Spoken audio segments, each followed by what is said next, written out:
Police station नौपाड्याच्या हद्दीमध्ये 17 डिसेंबरला मराठे ज्वेलर्समध्ये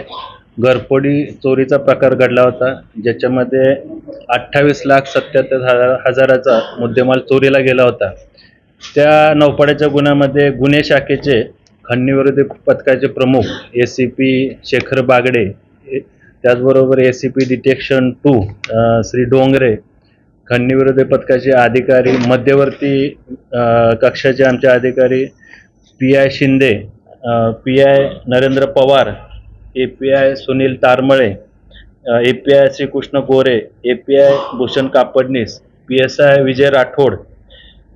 PSI Tawde आणि PSI Deepak Patil आणि त्यांचे सर्व सहकारी पोलीस अंमलदार यांनी सदर गुन्ह्याचा समांतर तपास करून त्यामध्ये अद्याप 5 संशयित आरोपींना अटक करण्यात आलेली आहे आणि त्या आरोपींकडून 483 ग्रॅम वजनाचे सोन्याचे दागिने, त्याचबरोबर 5.5 किलो चांदीचे दागिने आणि मोबाईल व इतर मुद्देमाल असा जवळपास 29,15,340 रुपयाचा मुद्देमाल सदर गुन्ह्याच्या तपासामध्ये अद्यापर्यंत जप्त करण्यात आलेला आहे. या आरोपींवर त्यांचा पूर्व इतिहास पाहता अद्याप तपासामध्ये त्यांच्यावर गुजरात आणि राजस्थान इथे असे 2 चोरीचे गुन्हे दाखल आहेत. सदरच्या आरोपींना गुरुवारपर्यंत पोलीस कस्टडी रिमांड आहे. या गुन्ह्यामध्ये